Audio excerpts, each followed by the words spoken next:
5 minutes ago, Russian armed forces broke through in 2 places in the Dnipropetrovsk region. Mordvichev brings out the trump card. Good day, dear friends. You are on the channel Ruslan Belov. We continue to analyze daily developments on the front. Before we begin, I ask you to subscribe to the channel and like the video so that more people can learn the truth. Today we have very interesting news, especially regarding Chasiv Yar, a place that has held out for almost a year. But now everything is starting to collapse there. So let's not delay and get straight to it. Let's open the map. Breakthrough toward the Dnipropetrovsk region. So friends, just yesterday we discussed how Russian troops had essentially reached open terrain toward the Dnipropetrovsk region. From Nadezhdinka, only a small village separates Russian positions from the border between Donetsk and Dnipropetrovsk regions. Yesterday, a notification was issued by the Dnipropetrovsk Regional Council urging residents in the southeastern part of the region to leave their homes, and for a reason. I posted a video yesterday where a Ukrainian is filming from the border, and you can clearly hear explosions, artillery fire, and so on. If you haven't seen it and are interested, check out my Telegram channel. Subscribe. You'll find this and many other videos there. The link is in the description of this report. The video is quite interesting. You can really feel what it's like when you hear the front getting closer. And the front is getting closer.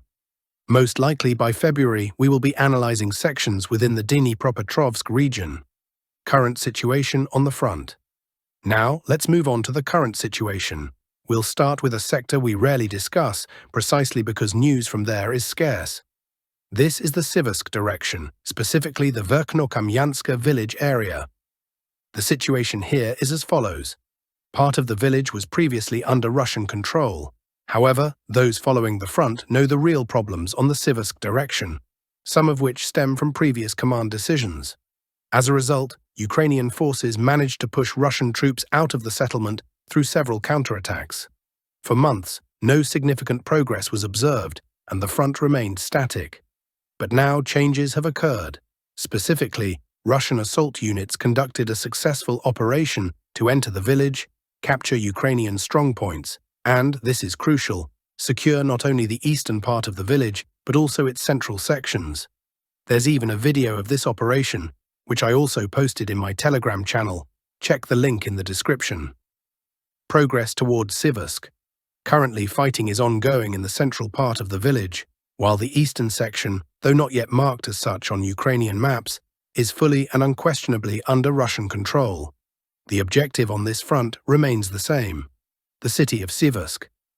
If Russian forces fully secure Verkhnokamianska, a direct road to Siversk opens up. Measuring the distance to the outskirts of Siversk, it is just over 4 kilometers along a straight route.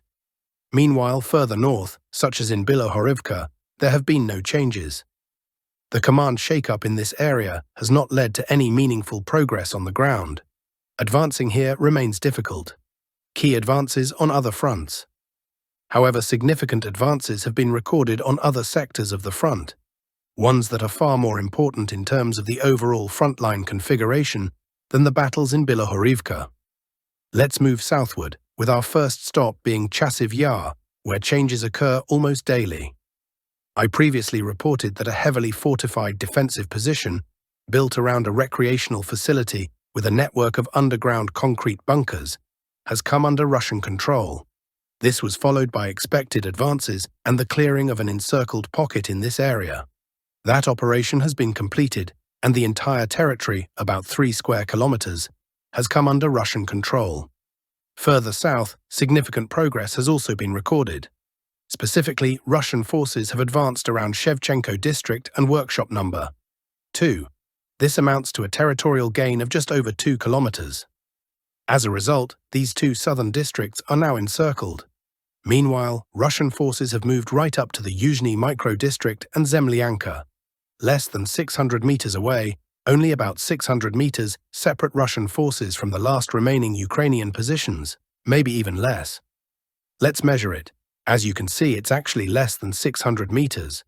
Looking at the bigger picture, we can see Russian advances from both the north and the south, leaving the remaining Ukrainian-controlled territory in Chasiv Yar nearly encircled. In reality, the Ukrainian armed forces now control only one serious defensive position here, 6 blocks of high-rise buildings in the city center. But even there, they are in trouble. They cannot retreat. Well, technically, there is a route, but it's a narrow and inconvenient crossing that is also under fire. So de facto, they are blocked in the center, while Russian assault troops are gradually pushing through their defenses, even in these high-rise blocks. In fact, the AFU have already lost 2 blocks of high-rises and are gradually losing the rest. All of this, the rapid advance of Russian forces over the past few days, while the front here was nearly stagnant just a month ago, demonstrates the exhaustion of the Ukrainian garrison in Chasiv Yar. Moving further south, one more thing before we continue. See this elevation?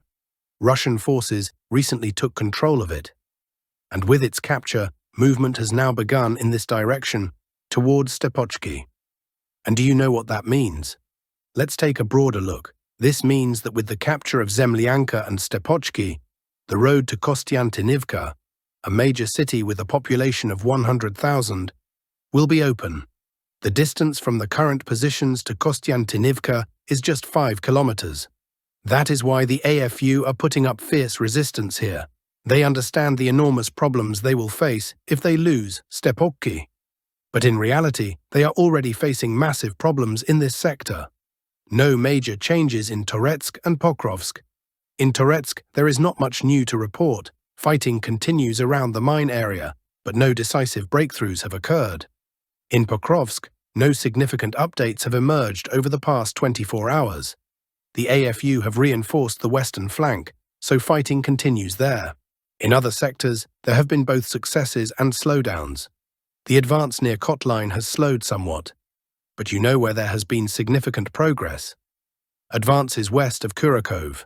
West of Kurakhove, in the Dakhna area, Russian forces captured a 4-square-kilometer section south of the village yesterday.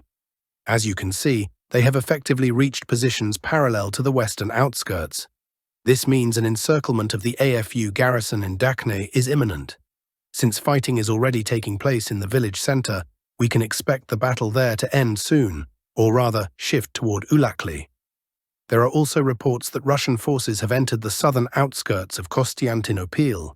This suggests that the entire Ukrainian grouping in this area is on the verge of encirclement, with all possible exit routes being cut off.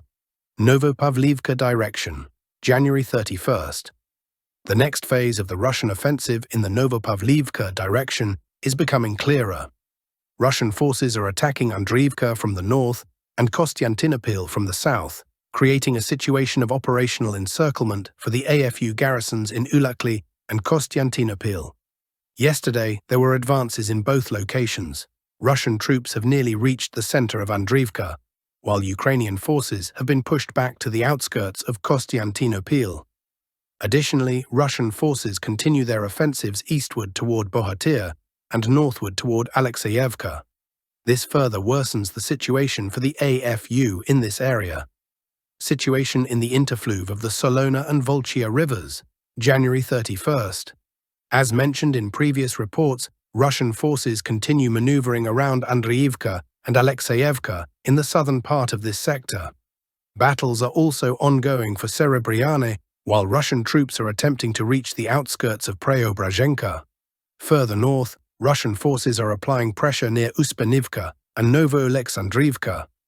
Additionally, today, the Russian Ministry of Defense officially announced the complete liberation and clearing of Novovasilivka. Conclusion: that's all for today's Frontline Updates. Don't forget to subscribe to my YouTube channel. I'll see you soon.